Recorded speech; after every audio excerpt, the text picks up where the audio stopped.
సీతక్క బట్టి ఢిల్లీ బాట అసలేం జరుగుతుంది జగ్గారెడ్డి ఫైర్.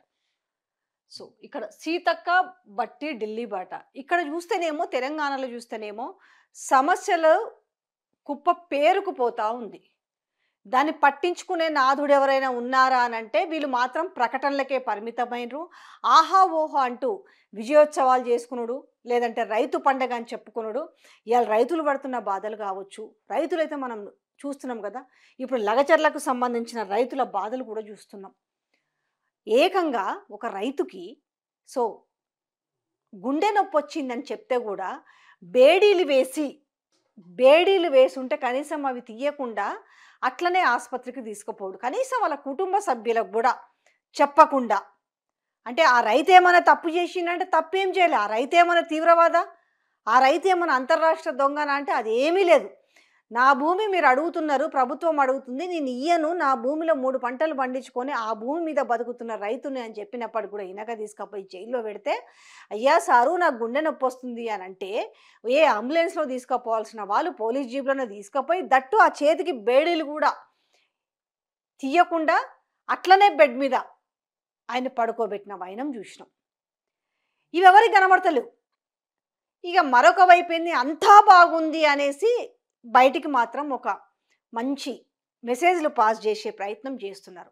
ఇక మరొక వైపు మాత్రము ఢిల్లీ పెద్దల్ని ప్రసన్నం చేసుకోవడానికి కొందరు, అదే ఢిల్లీ పెద్దలకు రాష్ట్రంలో జరుగుతున్న అరాచకాలను చెప్పడానికి మరికొంతమంది.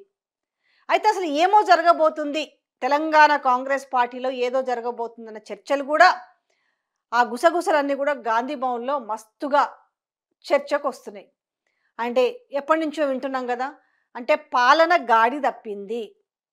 హైడ్రా నుంచి మొదలుకుంటే మూసీ వరకు, లగచర్ల వరకు, దిలావర్పూర్ వరకు, రామన్నపేటలో అంబుజా అదానీ సిమెంట్ కంపెనీకి సంబంధించిన విషయాలు, ఇలా ఒక్కటొక్కటిగా చూసుకుంటే ఏ వర్గానికి సంబంధించిన వాళ్ళు కూడా ప్రజలు ఎవ్వరు కూడా నిమ్మలంగా లేరు.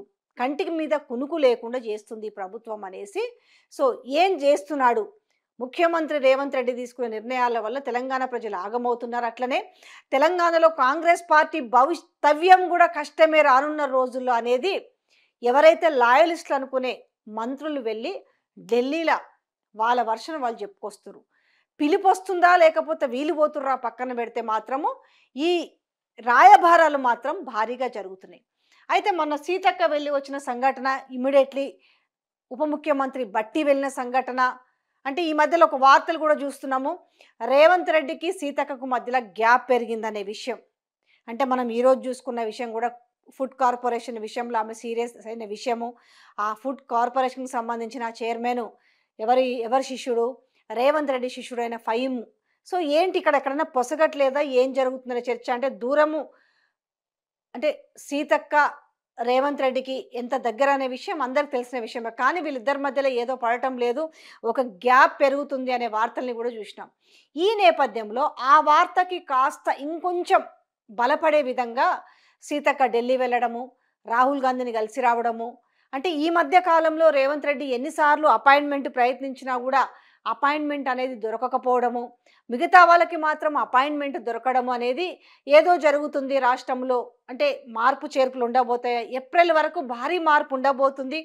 ఆ మార్పు అనేది కేవలం ముఖ్యమంత్రికి సంబంధించిన మార్పు కాదు, మరో రకమైన మార్పు ఉండబోతుందనే చర్చలు భారీగా జరుగుతున్నాయి. అయితే దీనికి పదును చేకూరే విధంగా ఒకానొక మీటింగ్లో జగ్గారెడ్డి చేసిన వ్యాఖ్యలను కూడా చూద్దాం. ఏంటి అంటే ఇక్కడ ఓ కార్యక్రమంలో ఆయన చేసిన వ్యాఖ్యలు ఏంటంటే, తెలంగాణలో కాంగ్రెస్ పార్టీని చంపేయాలని చూస్తున్నారా. ఎవరి వ్యాఖ్యలు చేసింది అని అంటే జగ్గారెడ్డి చేసిండు. తెలంగాణలో కాంగ్రెస్ పార్టీని చంపేయాలని చూస్తున్నారా, ఏఐసిసి నేతలపై జగ్గారెడ్డి ఫైర్. అధికారంలో ఉన్న పార్టీ ఉండేది ఇలాగేనా, ఇన్ఛార్జీలు పార్టీని చంపేయాలని చూస్తున్నారు. ఇంతకు ఏఐసిసి కార్యదర్శులు ఉన్నారా, వేరే రాష్ట్రం వెళ్ళిపోయారా, దీపాదాస్ మున్షి ఉందా, ఆమె కూడా వేరే రాష్ట్రం వెళ్ళిపోయిందా, కొత్త వాళ్ళకు పదవులు ఇచ్చేస్తారా, ఫైనల్ అయ్యే వరకు మాకు చెప్పరా. ఓ కార్యక్రమంలో ఆయన ఏఐసిసి ఇన్ఛార్జ్లపైన కార్యదర్శులపైన ఆయన ఫైర్ అయిన సంఘటన. అంటే ఏం జరుగుతుందనే విషయం ఎవరికి వాళ్ళకి క్లారిటీలు మిస్ అయినాయి. ఒకవైపు చూస్తే రాష్ట్రంలోనేమో ఇచ్చిన ఏవైతే సంక్షేమ పథకాలు ఉన్నాయో వాటిని అమలుకు నోచుకోలేని పరిస్థితి. ఎన్ని అంటే గత ప్రభుత్వం మీద అబద్ధాలను ఎన్ని వార్చి వండినప్పటికీ తెలంగాణ ప్రజలు నమ్ముతలేరు. సో, ఈ నేపథ్యంలో ఏందనంటే సీనియర్లు మొత్తం గూడా జూస్తున్నారు. ఎంతవరకు ఈయన ఎగరెగురుకుంటూ పోతాడు, ఎంతవరకు ఏం చేసినా సరే కాముగా కూర్చొనున్నారన్నట్టు.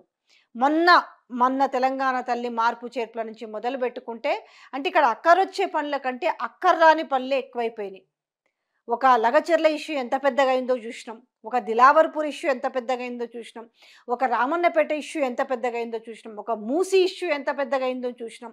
ఒక హైడ్రా విషయం కూడా అంటే తెచ్చే ఏదైనా ఒక పనికి సంబంధించి అది కరెక్ట్‌గా లేకపోవడం వల్ల ప్రతిది కూడా బౌన్స్ బ్యాక్ అవ్వడం వల్ల ఏమవుతుందంటే కాంగ్రెస్ పార్టీ ప్రభుత్వం అప్రతిష్ట పాలవ్వడం అనేది ఎవరైతే కాంగ్రెస్ పార్టీ లాయలిస్టులు ఉన్నారో వాళ్ళు తట్టుకోలేని వైనం కనపడుతుంది.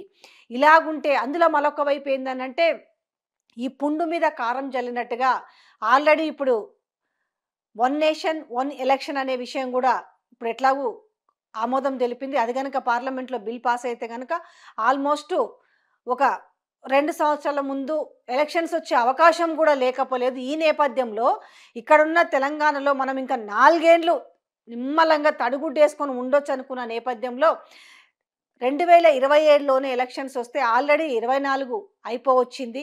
ఎందుకంటే ఇంకో 10 రోజులైతే 25 కూడా వస్తది. ఇంకా 2 ఏండ్ల గడువులో మనం ఏం చేయగలుగుతాం? మళ్ళా తిరిగి ప్రభుత్వాన్ని నిలబెట్టుకునే పరిస్థితి తెలంగాణ రాష్ట్రంలో కనిపిస్తుందా అనంటే ఆ పరిస్థితులు కనిపించటం లేదు.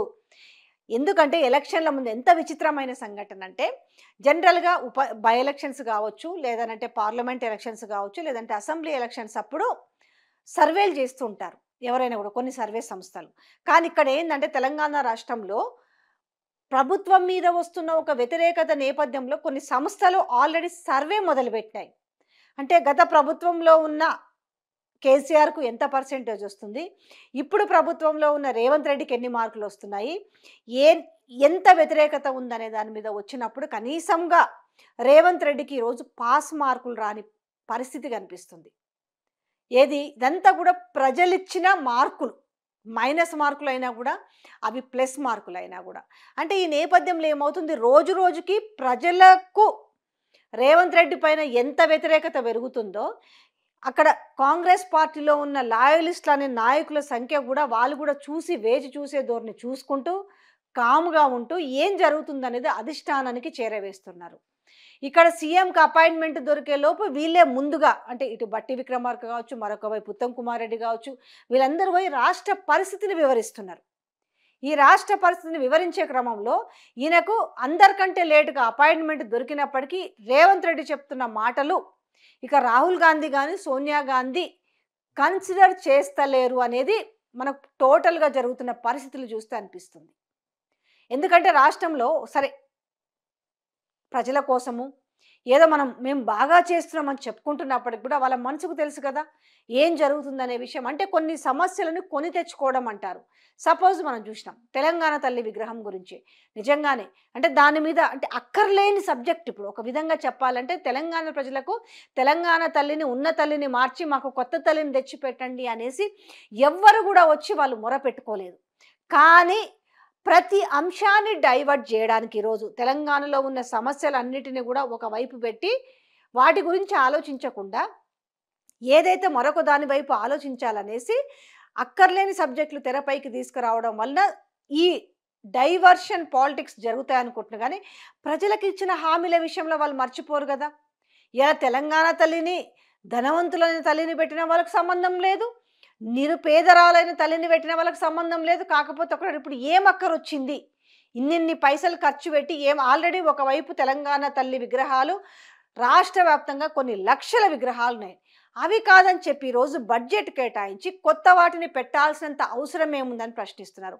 ఆ పైసలేదో కనీసం ఆ గిరిజన పిల్లలకు పెట్టొచ్చు కదా, విద్యార్థులకు పెట్టొచ్చు కదా, చదువుకునే పిల్లలు పాపం ఇంత మంచి బుక్కడు బువ్వను మంచిగా పెట్టొచ్చు కదా అని వాళ్ళు మాట్లాడుతున్నారు. ఈరోజు నేను ఎర్ర రంగు చీర కట్టినమా, పచ్చ రంగు చీర కట్టినమా, కిరీటం ఉంచినమా తీసినమా, నగలేసినమా ఉంచినమా, వడ్డానం ఉంచినమా తీసినమా, ఇది కాదు సబ్జెక్ట్. ఈరోజు తెలంగాణ ప్రజలు ఇంకా బతుకులు ఇంకా మెరుగవుతాయేమో, ఆనాడు బీఆర్ఎస్ ప్రభుత్వంలో ఇంకా చెయ్యని పనులు ఏమన్నా ఉంటే వీరు చేసి మమ్మల్ని ఇంకా గట్టెక్కిస్తారేమో, మా గుండెల మీద ఉన్న బరువు తగ్గించి మమ్మల్ని కొంచెం ఇంకా డెవలప్ చేస్తారేమనుకుంటే ఉన్న వాటిని లాక్కునే ప్రయత్నం. వచ్చిన దగ్గర నుంచి భూములు, భూమి భూమి భూమి అనుకుంటూ ఆ భూదాహంతో ఈరోజు రాష్ట్ర ప్రజలందరూ కూడా కంటి మీద కునుకు లేకుండా ఉన్నారు. ఇలాంటి నేపథ్యంలో కాంగ్రెస్ పార్టీ అంతా కూడా ఒక్క దాటి మీద ఉందా అంటే, జరుగుతున్న పరిణామాలు చూస్తే మాత్రం ఏదో జరగబోతుంది. అది ముఖ్యమంత్రి మార్పు కాదు, ఏప్రిల్ వరకు మరేదో జరగబోతుందన్న సంకేతాలని వీళ్ళు ఢిల్లీకి వెళ్ళిన విధానంలోనే ప్రజలకు లీకులు ఇస్తున్నారనేది స్పష్టంగా అర్థమవుతుంది.